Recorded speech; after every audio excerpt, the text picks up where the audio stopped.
So, welcome to another episode of the Inglorious Bastards campaign. With me tonight, and my first interview where I have a celebrity with me. So we have with us tonight. We have Jacob Rodgers, who's a designer and writer for the Adventures in Middle Earth and One Ring role-playing game over at Cubicle 7. So, welcome to the podcast. Hello. All right, so my first question is always sort of the first thing that I ask people that I interview, and that's, tell us a little bit about yourself and your experience with Tolkien and D&D in whatever order you want. Oh, sure. Okay. All right. Well, it all kind of ties in together. I am a child of the 80s. Grew up in the 80s. So that was the first time that D&D had a really big splash, right? It's, in E.T. and other movies and whatnot. And so it was, fairly well known, kind of like today. Today's pretty exciting that we're finally back to that kind of environment where there's a vibe to D&D. So I was very familiar with it. But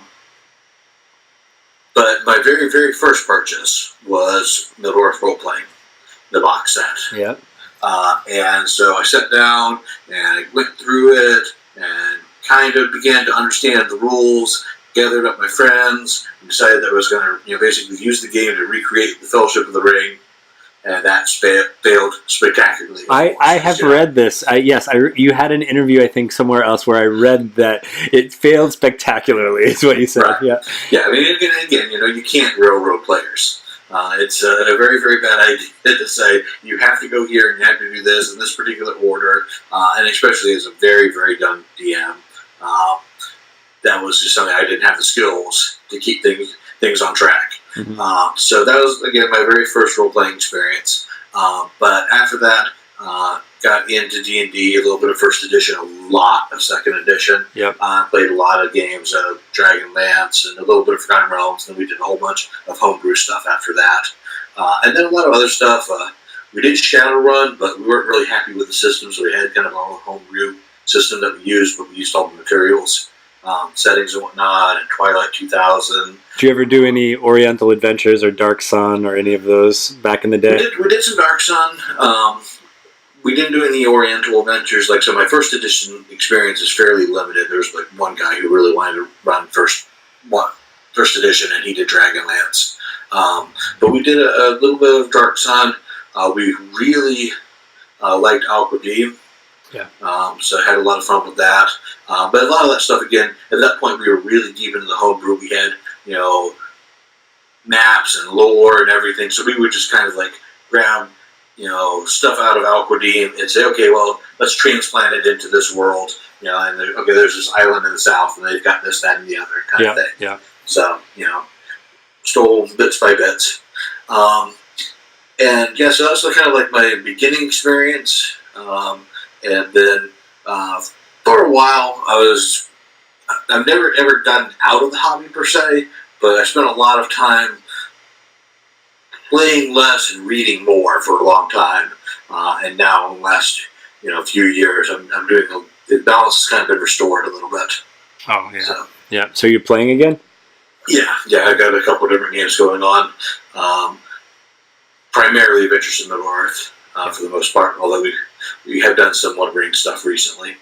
Well, when we first started playing this was over a year ago, and there were a few materials out because they had just started coming out, and there was very little that I could look at. I couldn't go to YouTube and look at an Adventures in Middle Earth campaign, right? But now when you go there, it's everywhere. So if I could just come back to one of the things you said, you mentioned when you first started DMing and you tried to sort of recreate the Fellowship. One of the things that you had to get them from point A to point B, right? Right, and that's always a struggle, especially one of the things we found. We did obviously this was a kind of a trilogy campaign, but we did a fixed 10 episodes per arc. And that was one of the things that I ran into as well, is that I wanted to introduce freedom and choice as much as possible, but in the end I kind of kind of had to get them from one point to the next.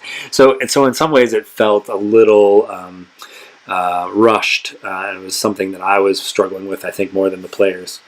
Yeah, it is rough. One thing that I think is really neat about playing in Middle Earth is that if you think about it, and this is something I know we both have a common friend in Corey Olson, the Tolkien professor. Yes. And we probably, the idea of free will is something that really interests me. And the whole idea that basically, as Lore Master, you kind of step into the shoes of Eru a little bit and say, okay, we have to kind of manipulate events so that the player's choices are what matters, but it's also what creates the story.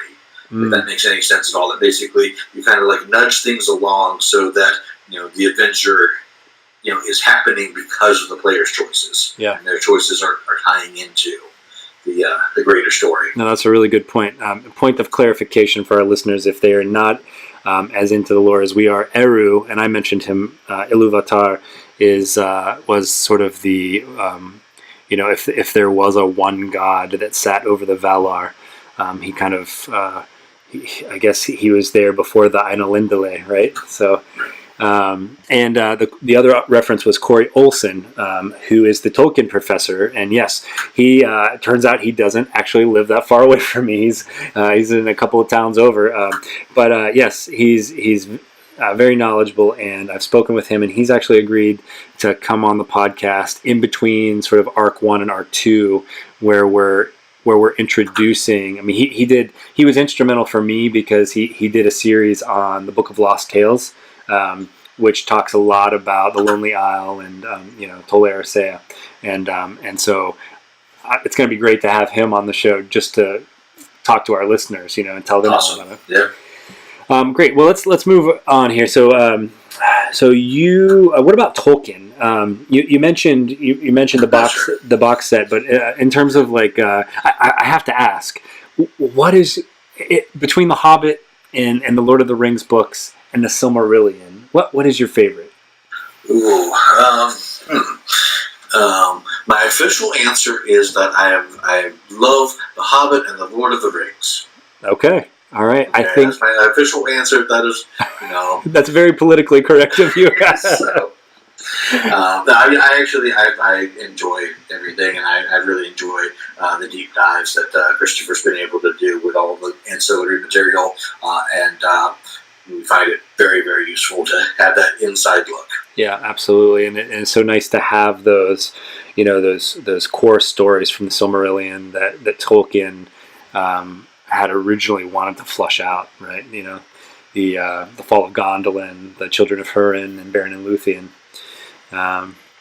All right, so moving. Let's.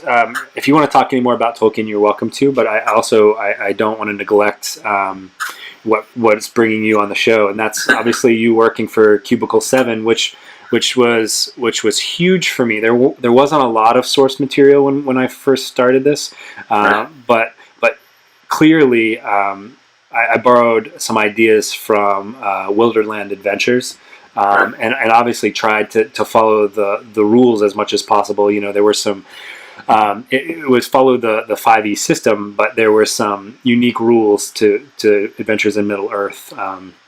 Some of which, we don't have to get into that, but so feel free to talk about Tolkien, talk about what brought you to Cubicle 7, anything that really sort of comes to mind there.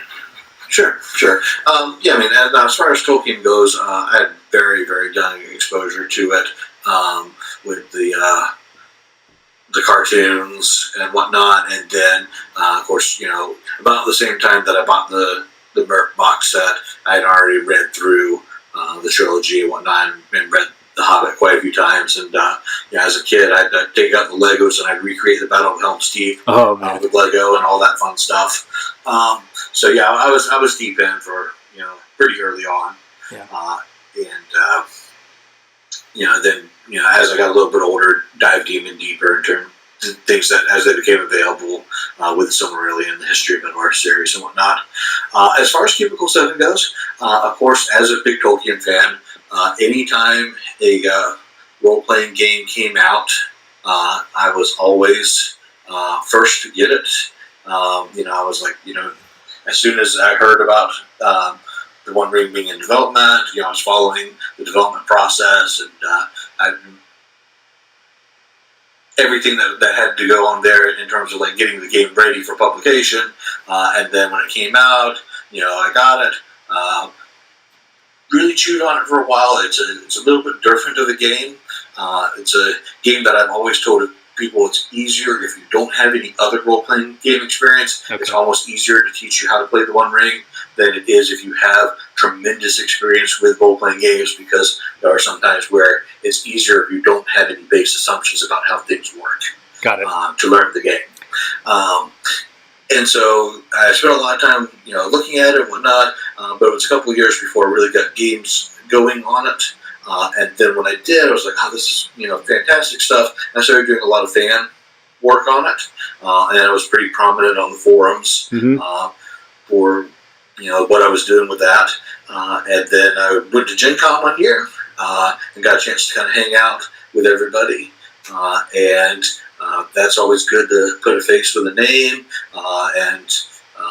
I stuck around, helped them out, with just physically moving boxes around, packing things up. Yep. Which it's amazing. It's amazing how many jobs start from just moving things around. Right. Yeah.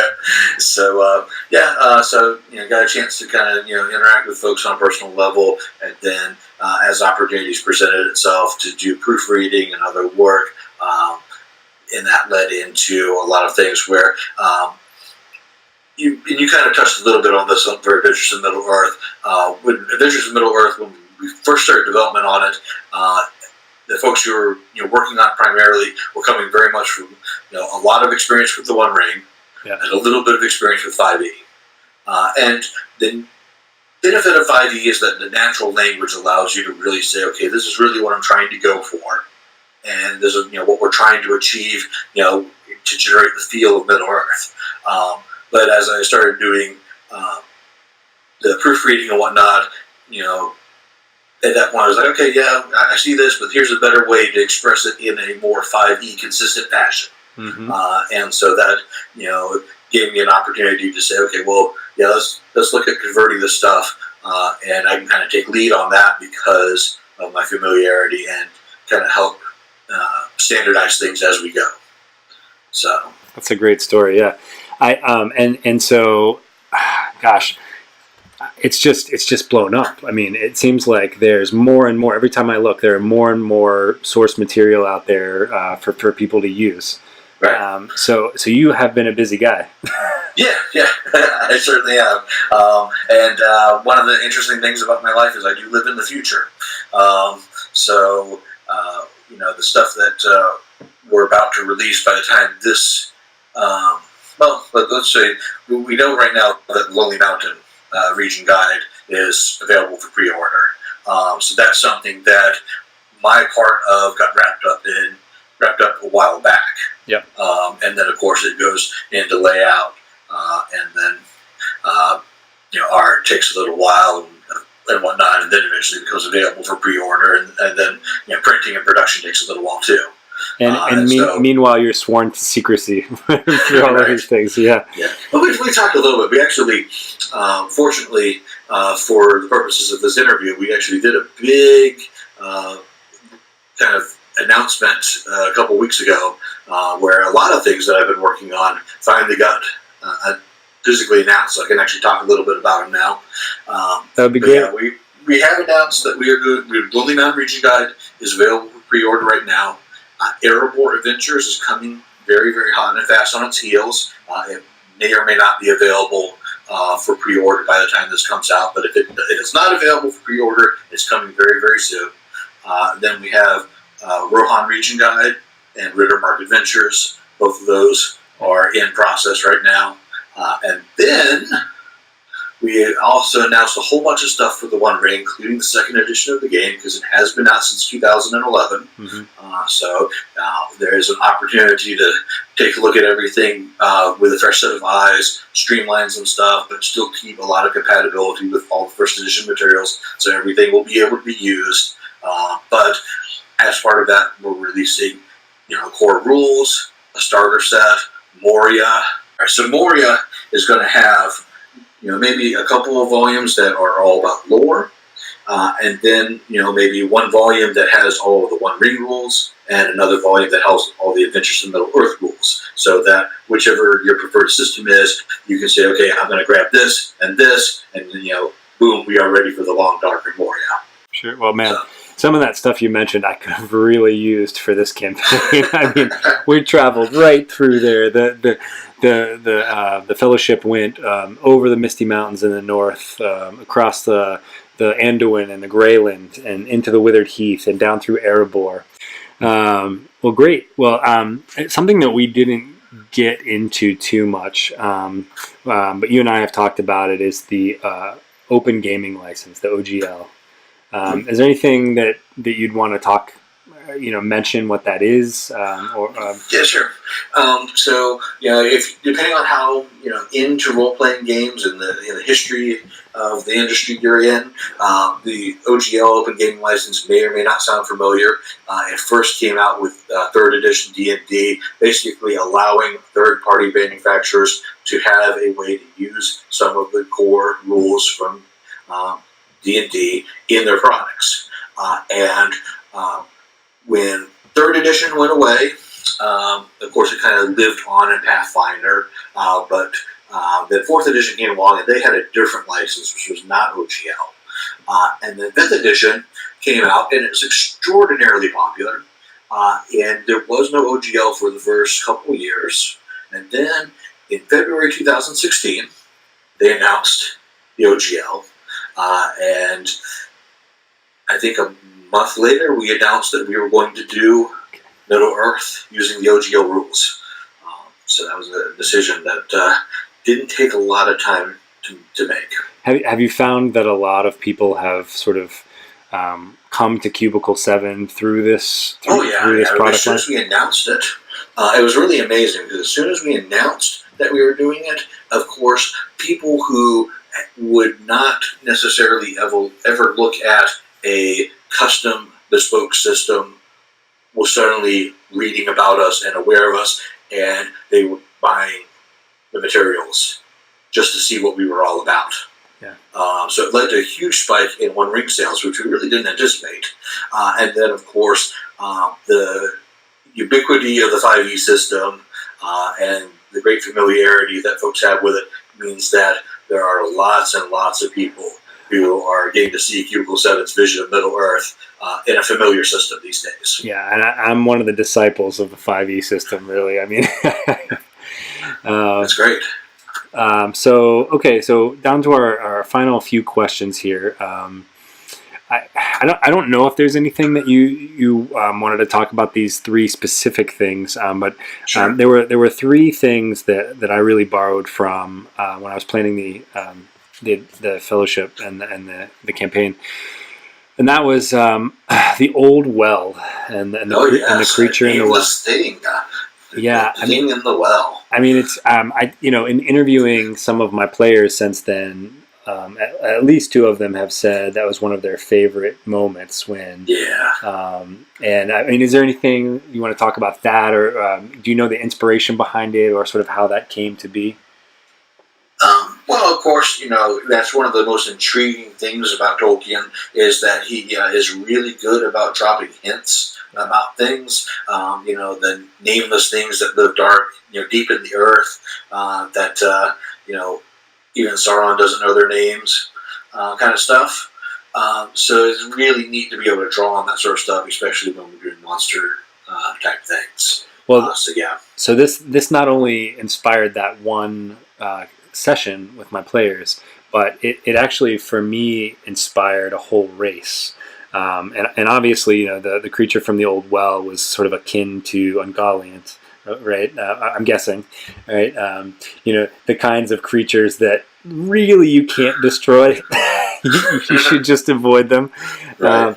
And so, being that Ungoliant was from a region in Aman called Avathar, I named this race of creature, as we sort of continue through the trilogy, Avathari, the Avathari.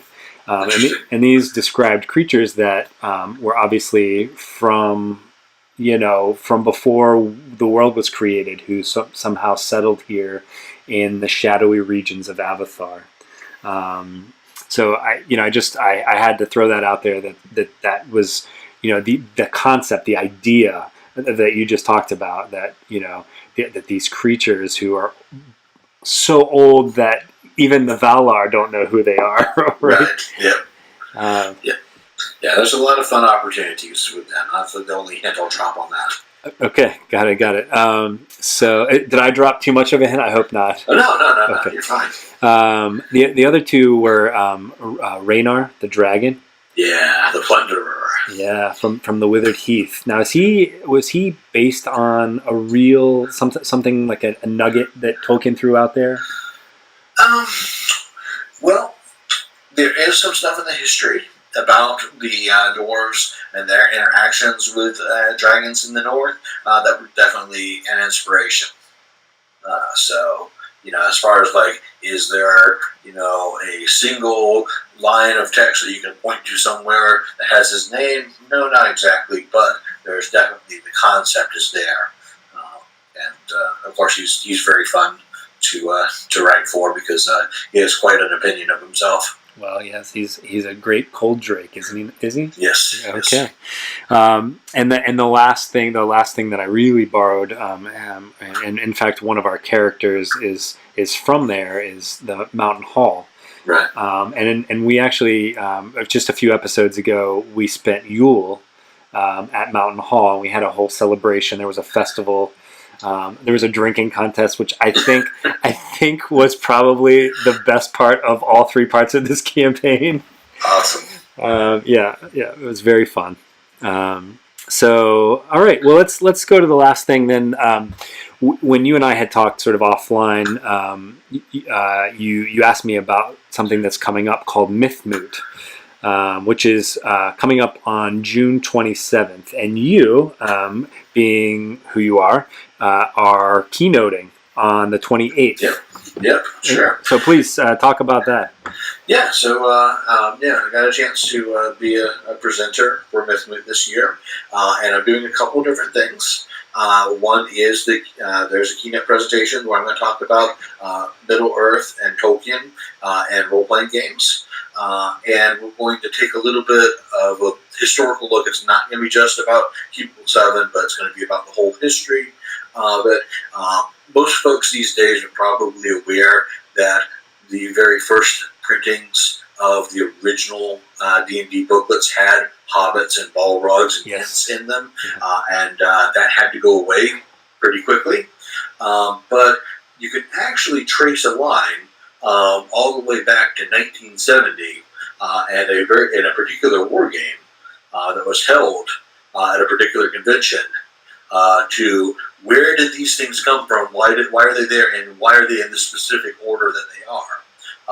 So I'm going to go a little bit of a history dive there to talk about a little bit of the prehistory about how Middle Earth and role-playing games were tied together from the very, very get-go. And then we're going to talk a little bit about the different systems, Middle Earth role-playing, and then Decipher's Lord of the Rings game, which we didn't really mention in our history, but it was out there around the time the movies came out.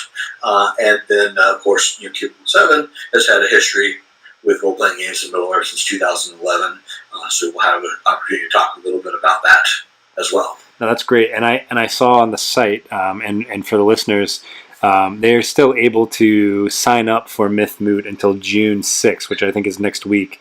Well, it's next week for us. By the time this podcast comes out, it might be too late to register, but we'll see. SignumUniversity.org/Mythmoot is the website. And I was wondering if we'll be able to. There's some online streaming of some of the sessions. So Corey's talked about doing a virtual Mythmoot, so you can sign up, and there is, I think, a little bit of a nominal cost for it, where you can sign up and basically virtually attend the keynotes and everything else. So you basically through Twitch, you'll be able to pick channels and say, okay, if you wanted to watch my presentation or whatever, it's going to be on Twitch on this particular channel from Signum University at this particular time. It'll be live streamed. That's great. And then, of course, I imagine VODs will be available at some point. So. All right, well, that's exciting. I'm Cool. sorry I can't get down to Virginia this year, but Yeah. I will play. Is it always in Virginia? Yeah, I think. Well, I mean, of course, it could move around, but I think they're pretty happy with the facilities down there in the National Conference Center. Let me put one more thing in there too for that. Like I said, I was doing the keynote. I'm also doing a workshop, I think, on Saturday where we're going to look at building dragons in the different role playing systems, both in the One Ring and also in Mistress of Middle-earth, which is one of the things that the Lonely Mountain Region Guide introduced. Is how to build your own dragon. That is so we're going to talk awesome. about that. Oh, man. I'm going to have to come back to Adventures in Middle-earth, man. Well, Jacob, thank you so much for being with us. We really appreciate it. All right. Take care, buddy. There.